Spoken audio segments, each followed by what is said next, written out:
Secretary of State Antony Blinken will appear before Senate lawmakers today to answer questions about the U.S. withdrawal from Afghanistan.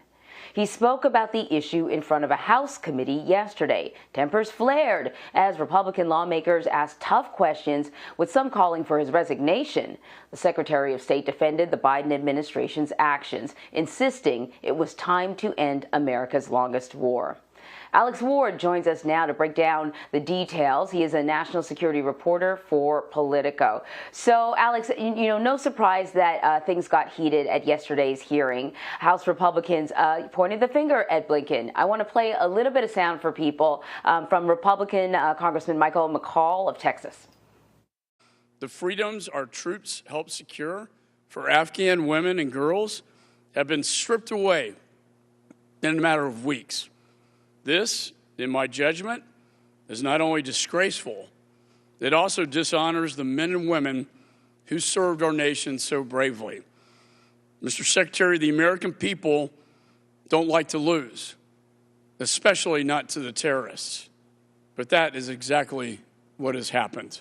And so we are here today to better understand how this administration got it so wrong.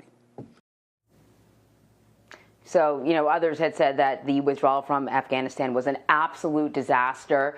Can you tell me how Secretary Blinken is framing the Biden administration's decision to withdraw when they did and the way they did? Sure. I mean, it's the same argument you've been hearing actually from the president, which is basically that, look, the U.S. made a deal with the Taliban to get out. That the administration took a risk in extending the deadline to August 31st, although it was initially September 11th, but to extend it at that point in order to get as many Americans and long-term permanent residents and vulnerable Afghans as they could.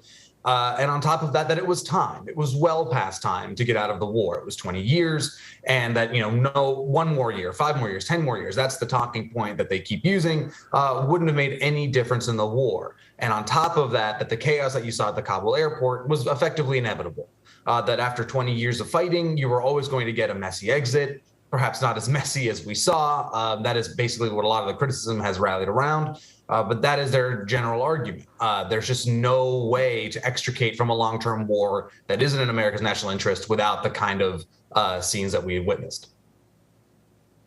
Yeah, and he sort of said, look, we inherited this deadline, but there was no plan to go with it. And in kind of like in his defense, he said, well, no one said that the Taliban was going to be able to take over the country that quickly. We knew it would probably happen, but not at that pace. He was also questioned about the relationship between the U.S. and the Taliban moving forward. Now that the Taliban is hoping for some sort of international recognition, they've formed a government.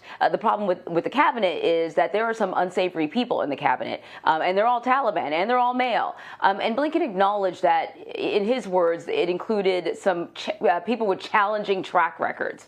Can you give us some insight into how the Biden administration and Blinken actually plan to engage with the Taliban government? Right now, it's very functional, right? Very just transactional. They're working with the Taliban in order to get Americans and vulnerable Afghans and other people out.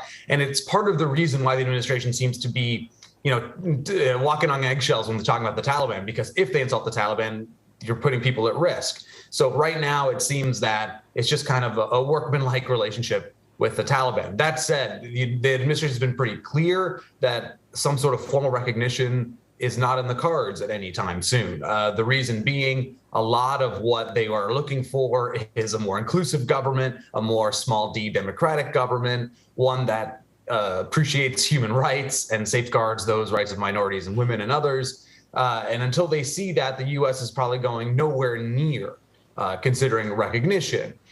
But that's going to be the source of tension for a while between the U.S. and the Taliban. But you did hear Secretary Blinken say that the Taliban is the de facto government of Afghanistan at this point. And so they seem somewhat resigned to having to work with this, with the militants until something else happens. But it would be quite a backtrack for the administration to formally recognize the Taliban before they make any of those steps that we just talked about.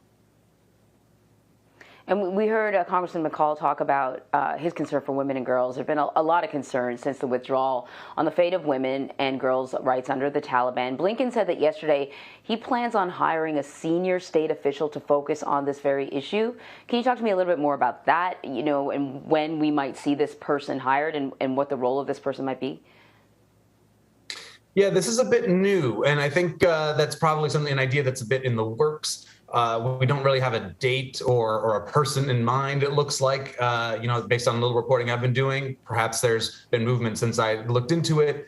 But I'm questioning this position, not that it's a good or bad idea. This is an important issue. But the U.S. has very little leverage at the moment with the Taliban. I mean, you will hear National Security Advisor Jake Sullivan and even Secretary Blinken say, look, we can always sanction the Taliban. We have a lot of money. That is power, and it is. But then you also need to have someone who's going to be doing the diplomacy with the Taliban and trying to get them to change their ways on these issues. Can they find someone with that kind of cachet? Can they find someone with that sort of persuasiveness? If they do, it'd be a phenomenal hire. People I've been talking to are skeptical that anyone in that position would find any sort of success, unfortunately, with the Taliban in charge. Yeah, I think that's a great point, Alex. Well, day 2 is today in front of a Senate committee instead. Alex Ward, thank you so much. Thanks for having me.